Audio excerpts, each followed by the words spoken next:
हकलाने वाली बहू। सासू माँ, आप कल अरे बेटा, मुझे व्हाट्सएप ही कर दे, मैं व्हाट्सएप पे पढ़ लूंगी। बाय। हाँ, ओके बाय बेटा।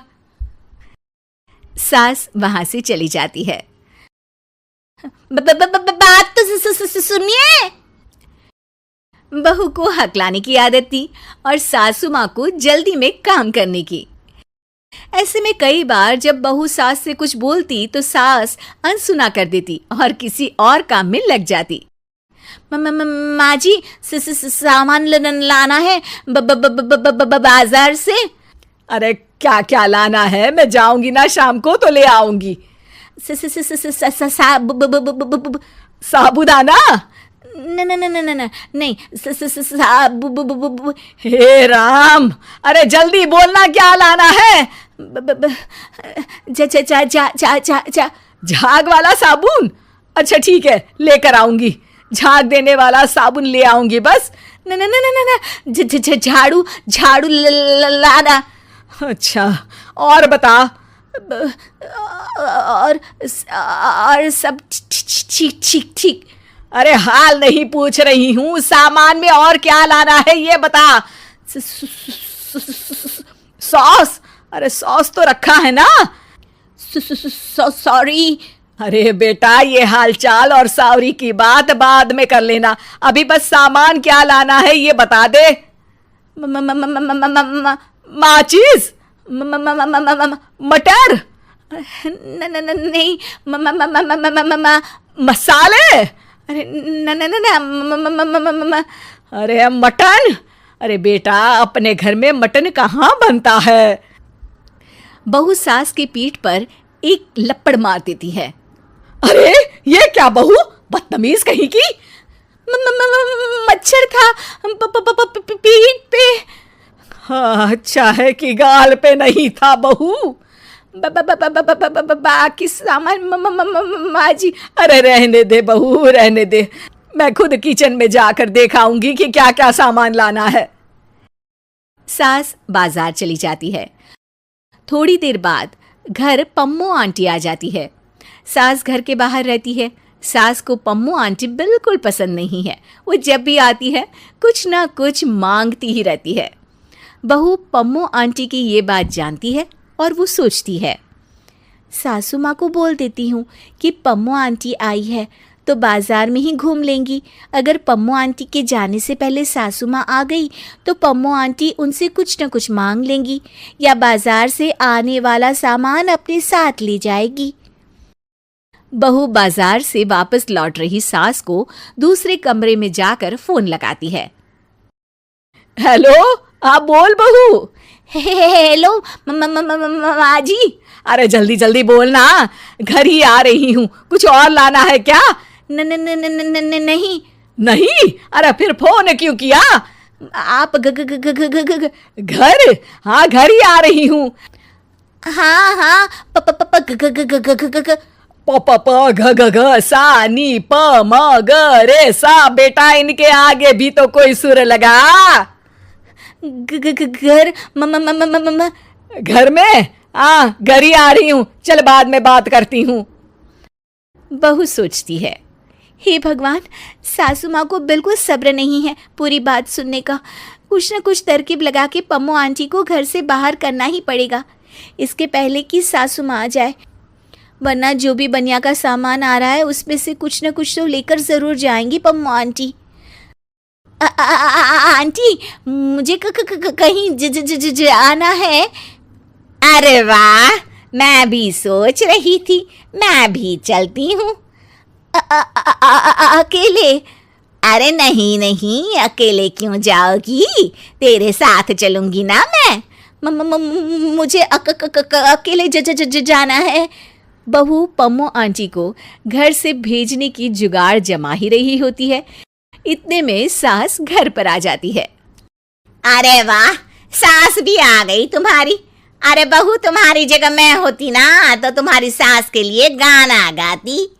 पास मेरे जब घर सास आई तो मुझे सांस आई, मुझे सांस आई। सास पम्मो को देखकर घबरा जाती है। अरे पम्मो जी। अरे तुम भी हकला गई मुझे देखकर। और ये बैग में क्या लेकर आई हो, जरा दिखाओ तो। बस बहू और सास देखते रह गए और आधे से ज्यादा चीजें पम्मो जी ने अपने लिए पसंद कर ली और घर लेकर गई।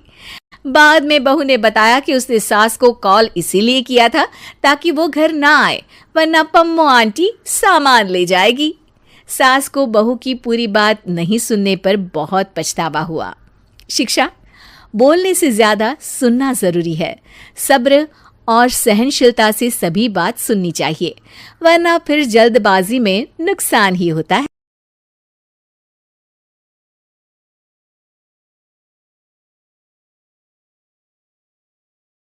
सास बहू सहेलियां।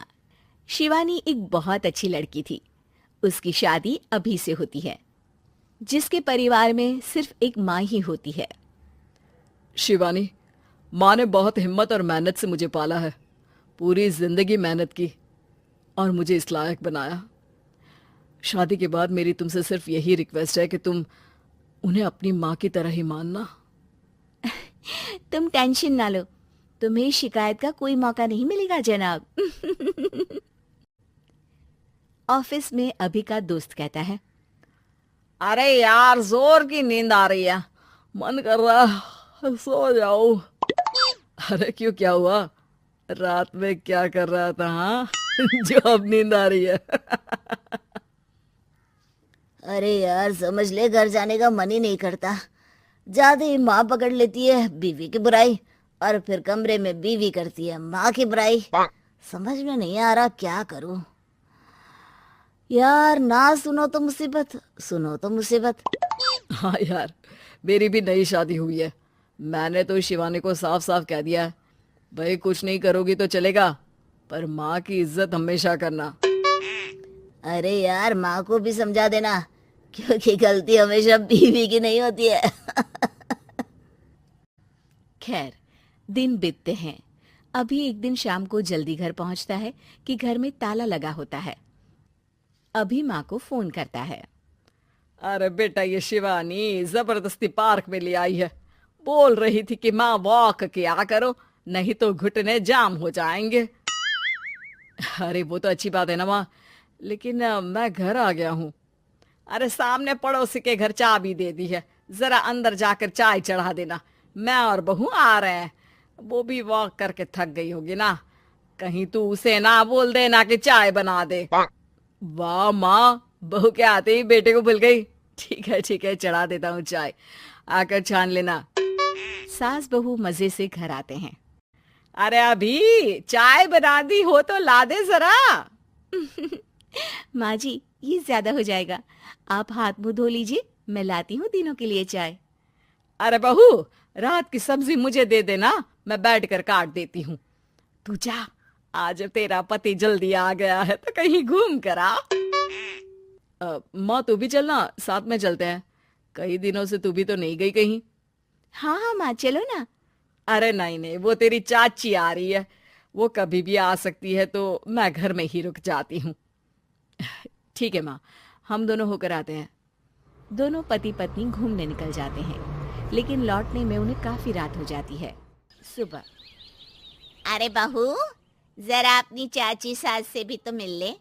मैं तो शाम को आ गई थी, मुझे क्या पता था कि तुम दोनों रात भर घूमते हो, बेचारी सास को घर में अकेला छोड़कर।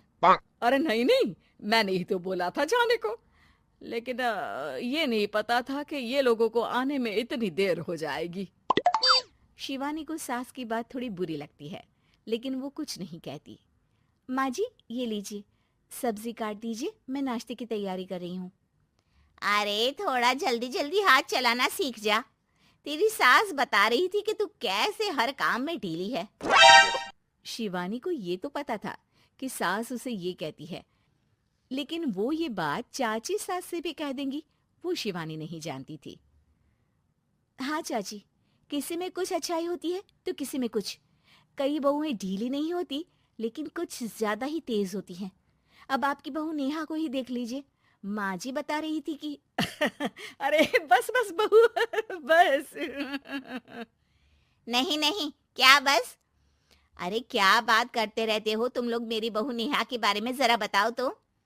अरे वो पूरा काम करती है, बैठे बैठे नाश्ता खाना सब देती है, तेरी तरह नहीं।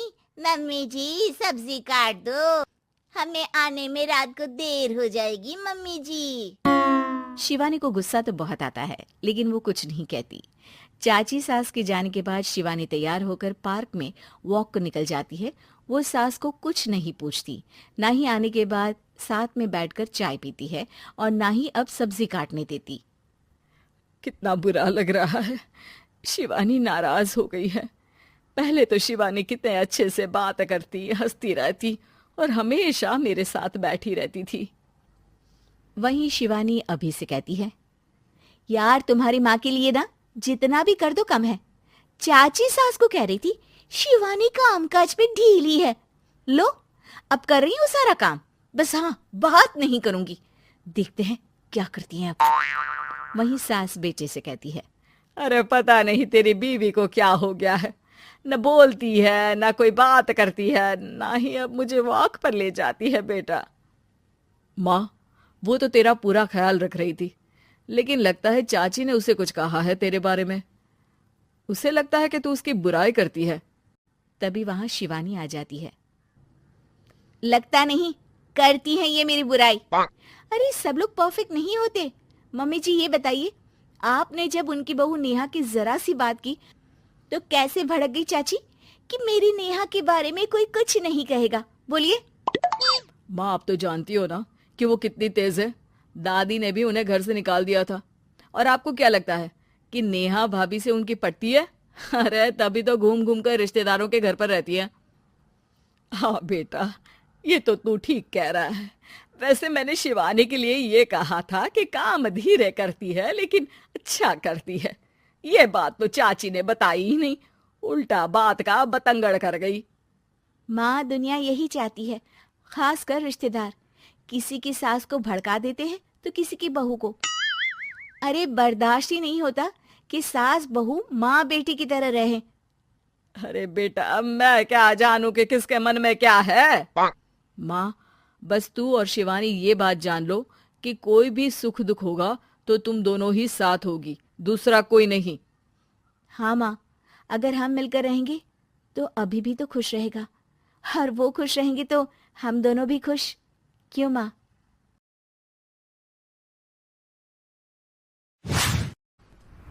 मम्मी जी चाय ले लीजिए। अरे कलमुही, तेरे हाथों से तो चाय पीते हुए भी डर लगता है, कहीं इससे तेरा रंग मुझ पर ना चढ़ जाए। अगर इन्हें इतनी ही शर्म होती तो मेरे इतने हैंडसम भाई को इस तरह फंसाती नहीं। बानी और शिवम की लव मैरिज हुई है। बानी के ससुराल में उसकी ननद और सास हैं, जिन्हें अपने गोरे रंग पर बहुत गुरूर होता है, जिस वजह से वो बानी को सिर्फ उसके सांवले रंग की वजह से नापसंद करती है और हमेशा उसे ताने सुनाती रहती हैं। बानी उनकी सभी जली कटी बातें सुनकर चुपचाप वहां से चली जाती है। तुम माँ और छोटी को कुछ बोलती क्यों नहीं? मम्मी जी बड़ी हैं, हर छुटकी ना समझ, इस तरह उन्हें उल्टा जवाब देना सही नहीं। मेरी जिम्मेदारी उनकी सेवा करना है, जो मैं पूरे दिल से हमेशा करती रहूंगी। ऐसा बोलकर बानी रसोई में जाकर रात के खाने की तैयारी करने लगती है। रात को खाना खाते हुए बानी की सास उसे कहती है, कल मैंने अपनी फ्रेंड्स के साथ किटी पार्टी रखी है, समय से सारा खाना बना देना और अपना मनहूस चेहरा लेकर ज्यादा उनके सामने मत आना, समझी? माँ, बानी आप दोनों की कितनी परवाह करती है, फिर भी आप उससे इतना बुरा व्यवहार क्यों करती हैं? अरे एक तो लव मैरिज करके इस कलमुही को हमारे सर पर लाकर बिठा दिया और अब हम इसे कुछ बोल भी नहीं सकते क्या? भैया तो इनकी तरफदारी करेंगे ही, आखिर इन्होंने पूरी तरह उन्हें अपने वश में जो किया है। जिसे जो करना है करे, बस कल मेरा सारा काम समय पर हो जाना चाहिए। इस पर सब खाना खाकर सोने चले जाते हैं। और अगले दिन बानी जल्दी उठकर सास की किटी पार्टी के लिए तैयारियां शुरू कर देती है, जिस पर पार्टी शुरू होने के बाद सास की सहेलियां कहती हैं, अरे वाह री, तेरी बहू ने तो बड़े स्वादिष्ट समोसे बनाए हैं। हाँ भाई, रंग कैसा भी हो, खाना बनाने में बिल्कुल अन्नपूर्णा है।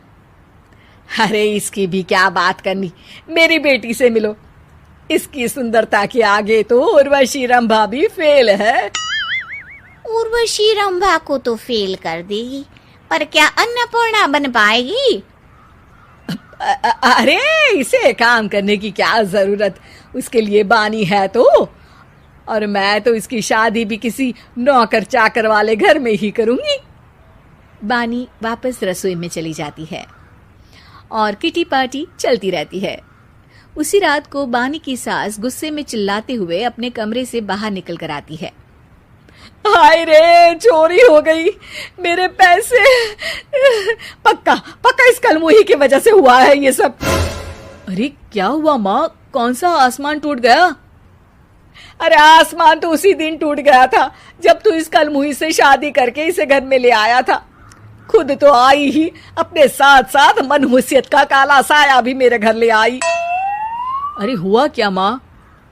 अरे मेरी तिजोरी में रखे पैसे कहीं गायब हो गए, सुबह ही देखा, अरे यहीं रखे थे। क्या आप मुझ पर चोरी का इल्जाम लगा रही हैं? अरे काली बिल्ली पर भी क्या कोई मनहूसियत का इल्जाम लगाता है?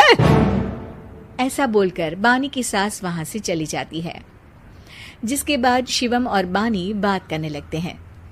देखो, मम्मी की बात का बुरा मत मानना, वो बस परेशान है ना, इसलिए कुछ भी बोल गई।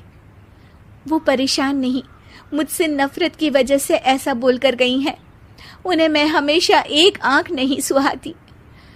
देखो बानी, अगर तुम चाहो तो हम दूसरा घर लेकर वहां शिफ्ट कर सकते हैं।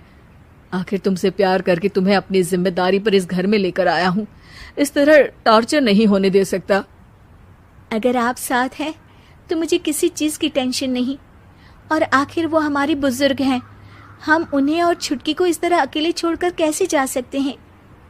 इसके बाद बानी भी अपने कमरे में चली जाती है और अब हर रोज उसकी सास की तिजोरी से पैसे गायब होने लगते हैं। इसी तरह कुछ समय बीत जाता है और वो हर बार हर चीज का इल्जाम बानी पर लगाती है, पर बानी कभी कुछ भी नहीं बोलती। कलमुही नास पीटी, बहू को घर की लक्ष्मी बोलते हैं, ये तो पनौती बनकर आई है, पनौती। एक रात बानी की सास को आधी रात में प्यास लगती है, तो वो पानी पीने रसोई की तरफ जाती है। तभी उसे अपनी बेटी के कमरे में कुछ आवाज सुनाई देती है।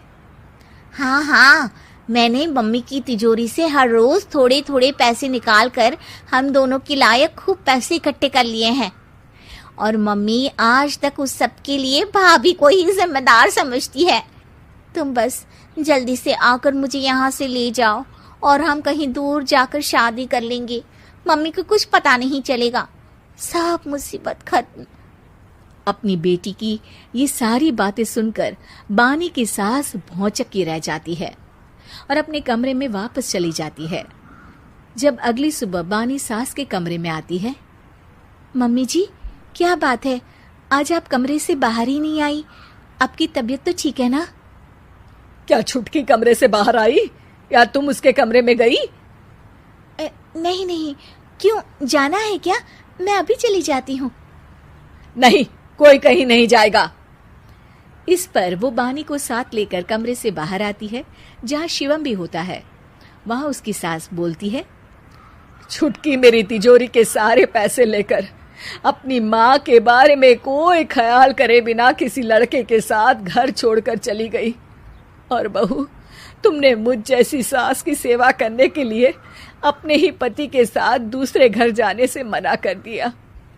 मैंने हमेशा तुम्हारा रंग देखा, अच्छा ही नहीं, जो मेरी सबसे बड़ी गलती है। मुझे माफ कर दे बेटा। और इसके बाद बानी की सास कभी अपनी बहू की तारीफ करते थकी नहीं।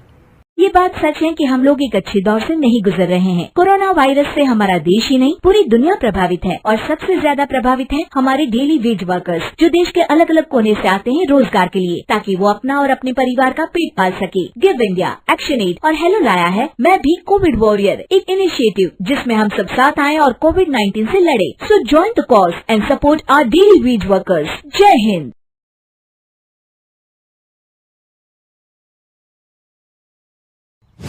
एक दिन राधिका और उसकी सास को घर पर अकेले रहना पड़ गया था।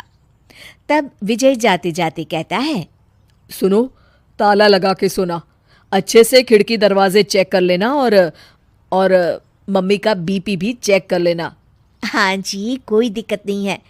अब आप आराम से जाइए शादी में, मैं मम्मी जी का पूरा ख्याल रखूंगी। और अपना ख्याल भी रखना। हाँ जी, अपना भी रखूंगी। अब जाइए ना आप। थोड़ी देर बाद गांव में जीप पर लगे एक स्पीकर से अनाउंसमेंट होती है। जीप वाला आदमी कहता है, सुनिए सुनिए, गांव में चोरी होने की वारदातें काफी बढ़ गई है, इसलिए सावधानी बरतें। अपनी खिड़की दरवाजे सही से बंद कर लें। अरे राधिका, सुना तुमने? मुझे तो बड़ी घबराहट हो रही है। नहीं मम्मी जी, आप घबराइए मत, मैं हूं ना। मैंने सारे खिड़की दरवाजे बंद कर दिए हैं और कुछ भी होता है तो पुलिस का नंबर तो है ही मेरे पास। अच्छा, मेरी तो सांसें तेज चल रही है बेटा। एक तो ये विजय भी घर पर नहीं है। मम्मी जी, वो भी जल्दी आ जाएंगे, मेरी अभी फोन पर बात हुई थी। आप बस रिलैक्स रहिए। उधर दूसरी तरफ दो चोर रात में गांव में चोरी करने का प्लान बनाते हैं। दोनों सास बहू अकेली है उस घर में। अच्छे से पता लगाया नो? हाँ, कोई और नहीं है घर पर। अच्छा मौका है हाथ साफ करने का। अरे वाह, अब आएगा मजा। देर रात को जब सब कुछ सुनसान होता है, दोनों चोर गांव की तरफ निकल जाते हैं। अरे कौन सा घर है? वो कोने वाला, तुम बस मेरा पीछा करो। ठीक है। दोनों दबे पांव बचते बचाते राधिका के घर के बाहर तक पहुंच जाते हैं। ये सास बहू बड़ी चालाक है। कितना कस के सब बंद किया हुआ है, एक भी खिड़की नहीं खुल रही। चोर खिड़की खोल ही रहा होता है कि तभी बिजली जोर से कड़कती है और चोर डर जाता है। राधिका की सास भी चौंक कर उठ जाती है। राधिका भी उठ जाती है। क्या हुआ माँ जी? घबराइए मत, मैं आपके पास ही हूँ। तुमने कुछ आवाजें सुनी? माँ जी, बस बिजली कड़की है, आप बेवजह परेशान हो रही हैं। मैं आपके लिए पानी लेकर आती हूँ। ठीक है बेटा। राधिका जैसे ही पानी लेने के लिए उठती है, उसे खिड़की से चोर की परछाई दिखती है। ये देखते राधिका थोड़ा घबरा जाती है। वो अपनी सास को इशारा करती है। उसकी सास भी चोर को देखकर डर जाती है। शांत हो जाइए मम्मी जी। श्श। अरे मगर कैसे बेटा? हे भगवान, विजय को फोन लगा बेटा। माँ जी, इस वक्त अचानक वो पहुंच भी नहीं पाएंगे। मैं कुछ करती हूँ, आप बस शांत रहिए। उधर चोर अपने काम में लगा हुआ है। वो सब सामान देख रहा होता है। तभी उसको आवाज आती है।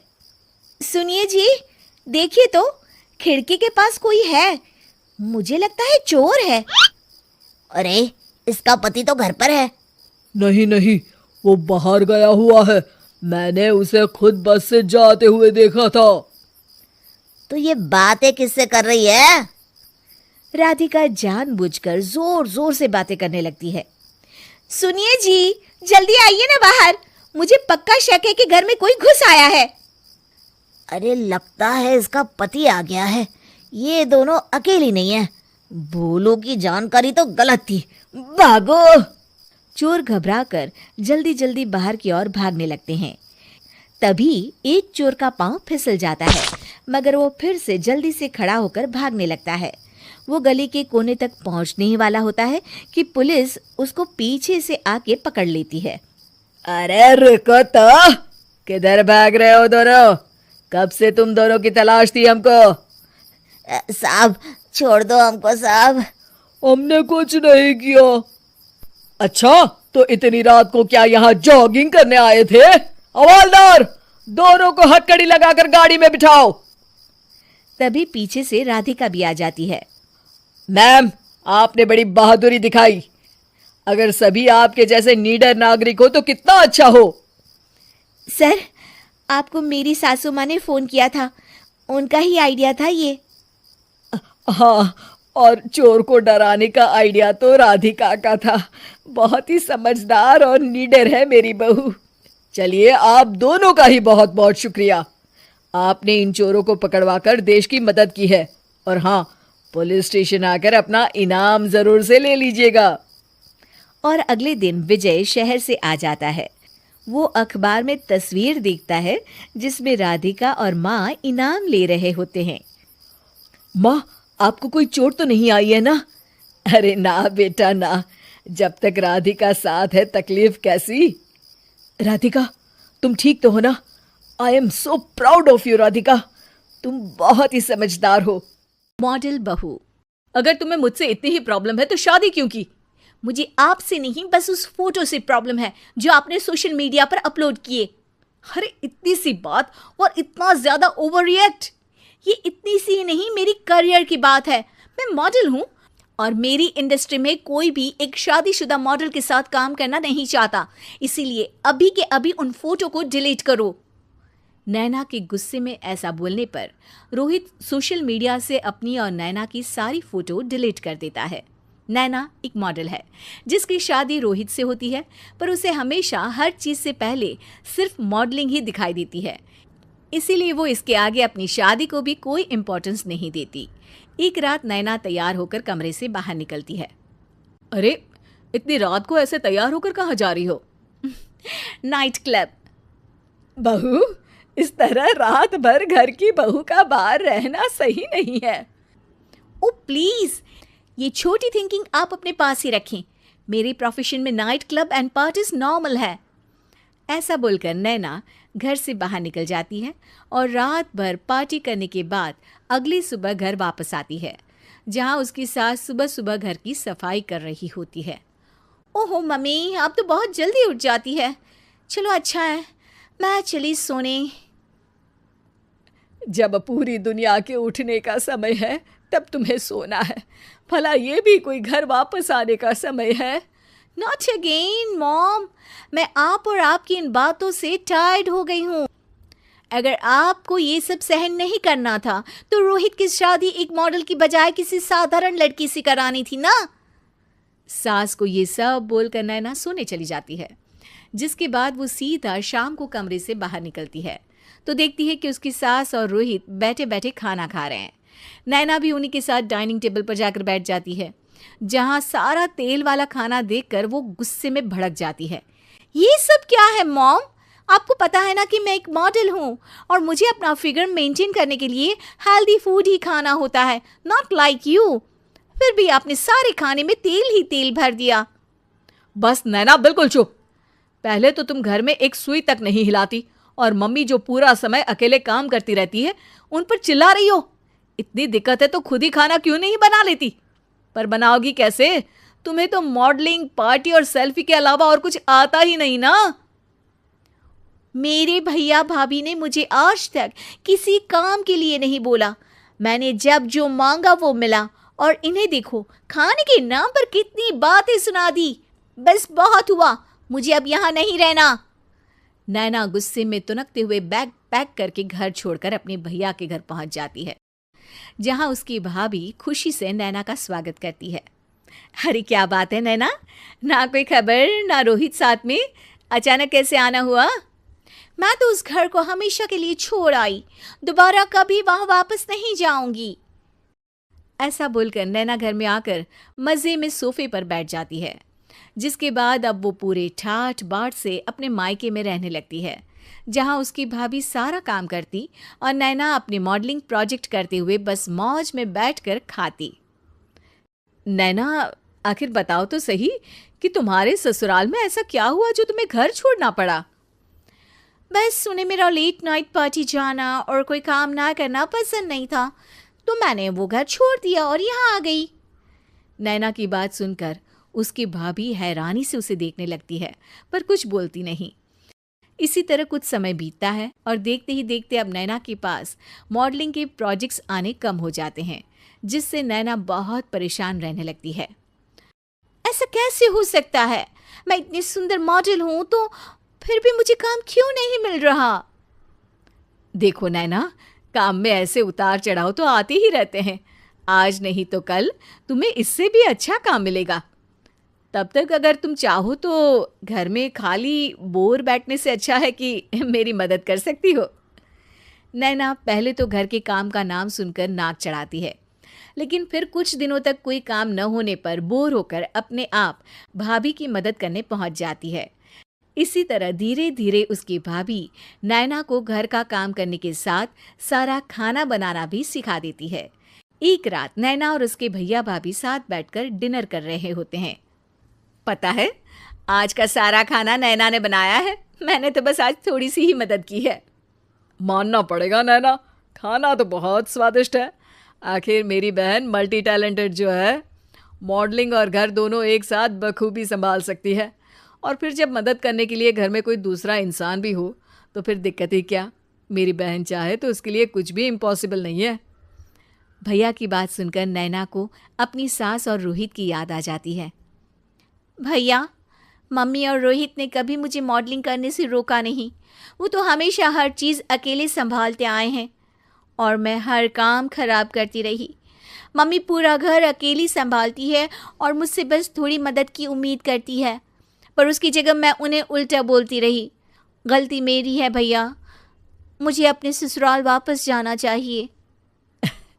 जानकर खुशी हुई बहना कि अब मेरी छोटी सी बहन समझदार भी हो गई है। इसके बाद नैना अपने ससुराल वापस आकर रोहित और अपनी सास से माफ़ी मांगती है और बाद में खुशी खुशी अपना मॉडलिंग और घर संभालते हुए ससुराल में रहने लगती है।